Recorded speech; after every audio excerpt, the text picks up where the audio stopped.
이 프로세스에 이제 레지스터 부분이 있는데, 요 부분이죠. 요 레지스터 부분. 요 부분이 여러 가지 이제 분류할 수 있지만, 용도에 따라서 이제 분류하면, 전용 레지스터는 어떤 기능을 위해서 전적으로 사용하는 레지스터가 전용 레지스터입니다. 그리고 범용 레지스터는 일반적으로 그냥 사용하는 레지스터입니다. 그렇게 되는데, 전용 레지스터, 범용 레지스터 이렇게 나눌 수가 있고, 그리고 사용자가 정보 변경이 가능한지 안 한지에 대해서 사용자 가시 레지스터, 사용자가 이제 볼 수 있다는 거는 읽거나 쓸 수 있다, 이제 이런 뜻입니다. 그 불가시는 읽거나 쓸 수가 없다. 이제 사용자 읽을 수는 있는데 또는 이제 쓸 수가 없다. 이런 식으로 컨트롤은 할 수 없다. 이렇게 돼 있는 불가시 레지스터, 이렇게 나누기도 하고요. 그리고 저장하는 정보의 종류에 따라서 데이터를 저장하면 데이터 레지스터, 그 레지스터의 내용이, 데이터는 데이터인데 주소다. 주소. 그러면은 주소 레지스터. 그리고 어떤 상태를 저장한다? 그러면 이제 상태 레지스터. 이런 식으로 해서 그 프로세스의 레지스터를 구별할 수가 있겠습니다. 사용자 가시 레지스터. 사용자가 운영체제와 사용자 프로그램을 이용해서 정보 변경이 가능하다. 이렇게 돼 있죠. 보이니까. 그게 비저블이라는 뜻이, 가시, 볼 수 있다라는 뜻이 정보 변경이 가능하다는 뜻입니다. 사용자 가시 레지스터를 보면 데이터 레지스터, 데이터를 이제 저장하는 거죠. 이게 보면은 어떤 거냐면 함수 연산에 필요한 데이터를 이제 저장하게 됩니다.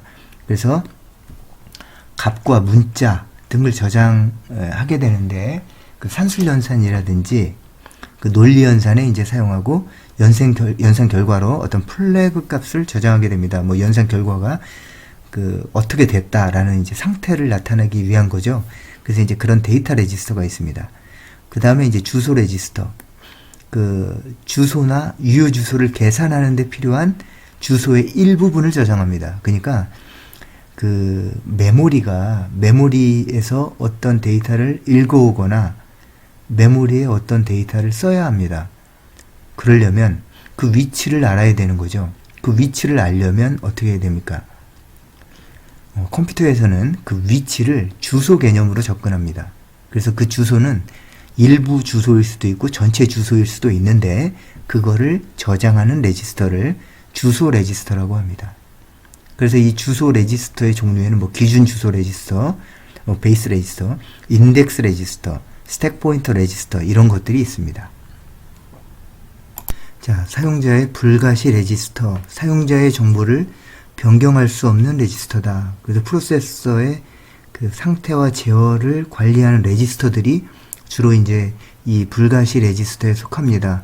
그러니까 프로세서 자체에 사용자의 개입 없이 프로세서가 어떤 일을 수행하는데 방해받지 않고 이제 해야 되는 상황들이 있겠죠. 그때 이제 사용하는 레지스터들이 되겠습니다.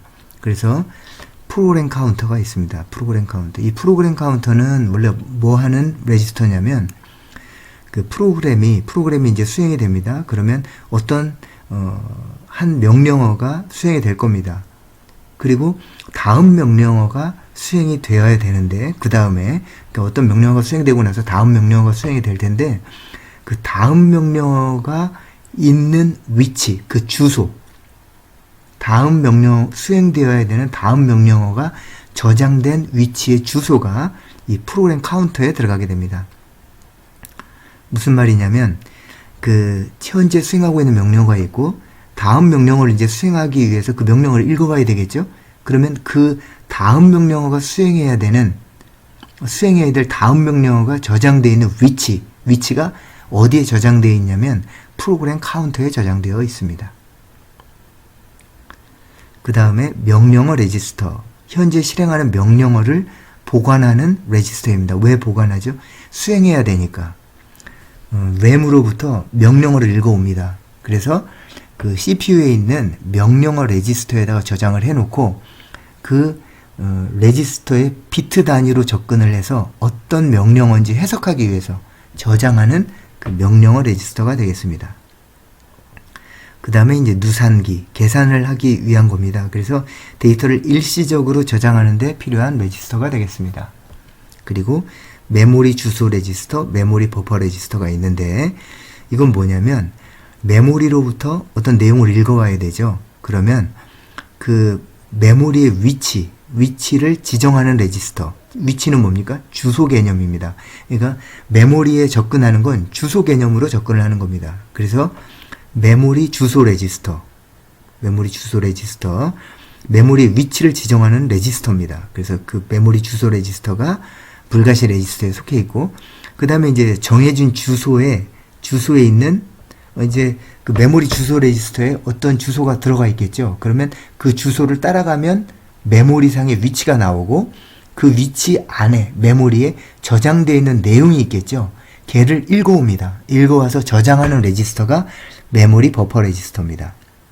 그러니까 어떤 메모리가 있습니다. 그 메모리에 어떤 위치가 있을 텐데 그 위치에 저장되어 있는 데이터를 읽어오고 싶다.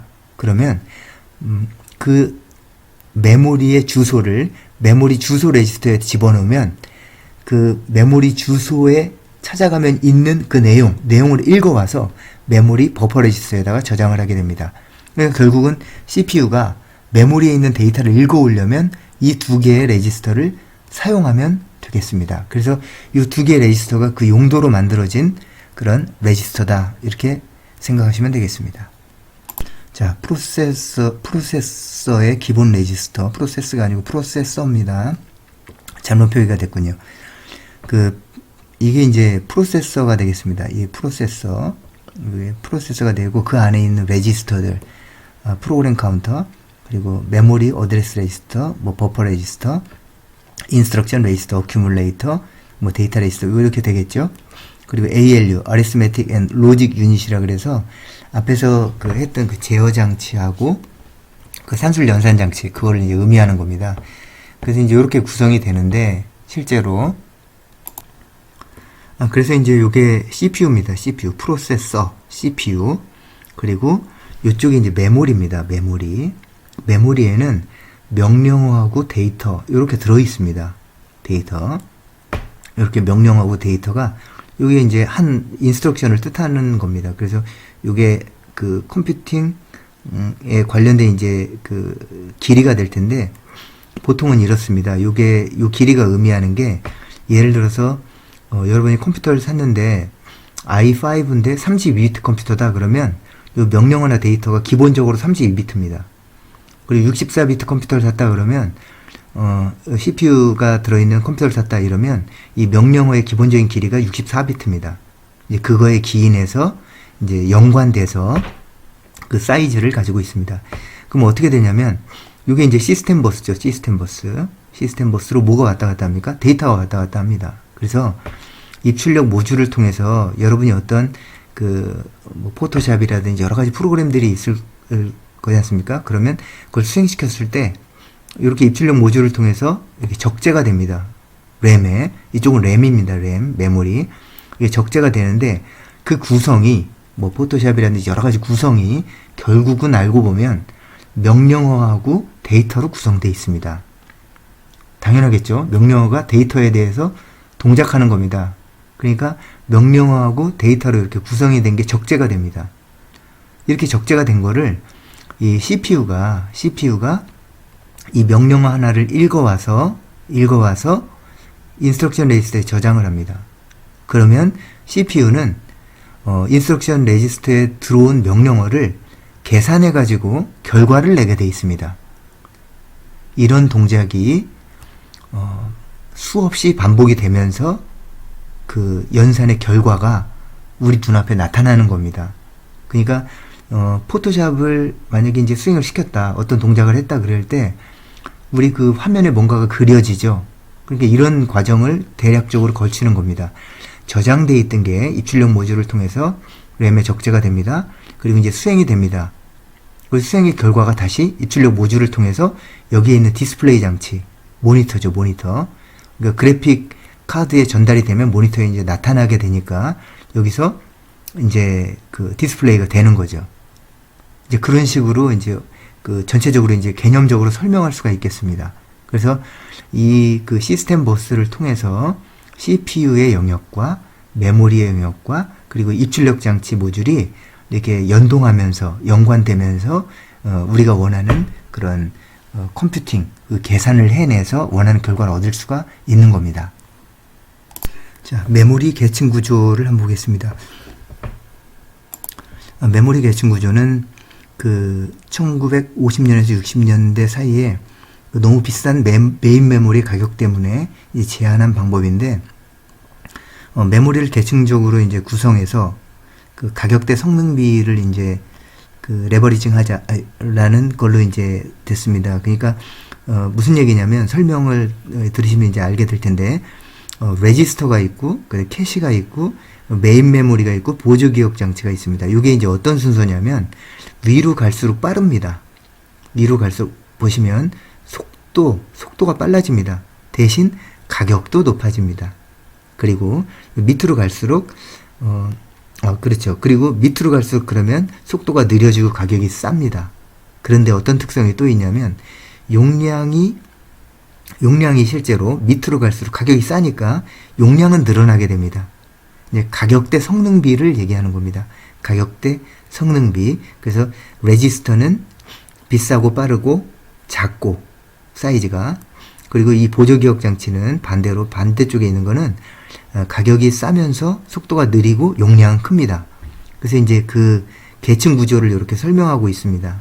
그래서 우리가 이 네 가지를 가지고 적절한 위치에 적절한 저장 장치를 놔야 된다.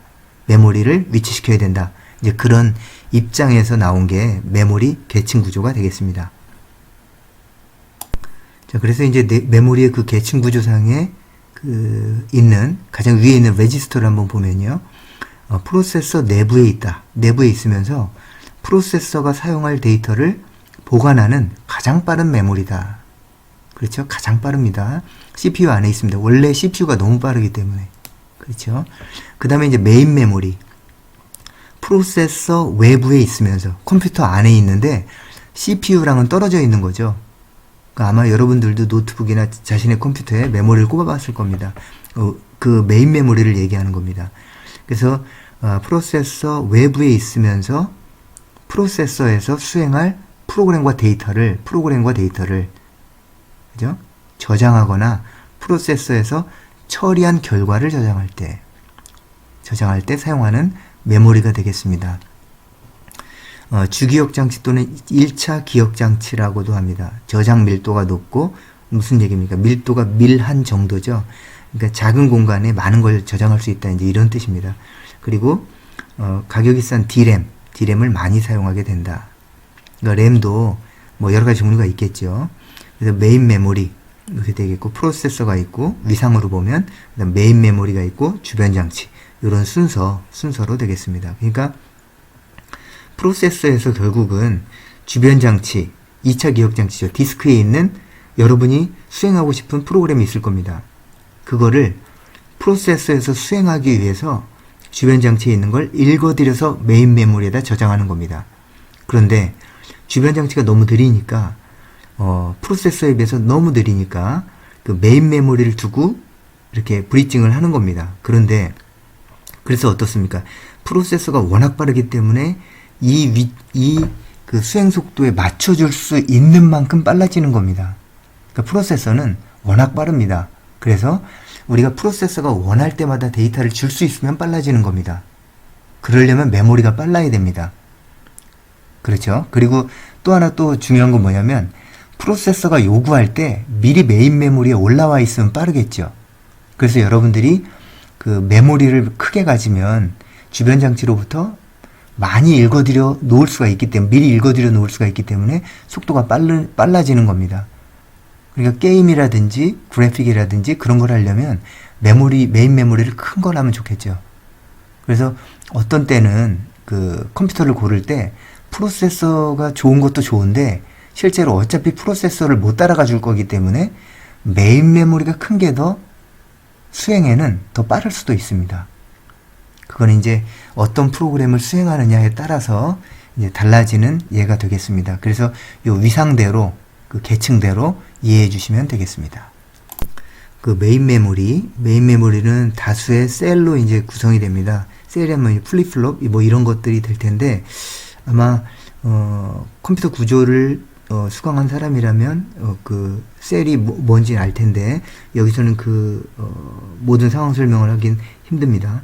프로세서가 있고, 그 메모리 셀이 있습니다. 메모리가 있습니다. 그래서 이제 메모리가 비트 내용대로 있을 텐데, 그 프로세서가 메모리에 있는 데이터를 읽어가는 그 순서, 메커니즘, 그게 어떻게 되냐면, 프로세서가 메모리에 주소를 보냅니다.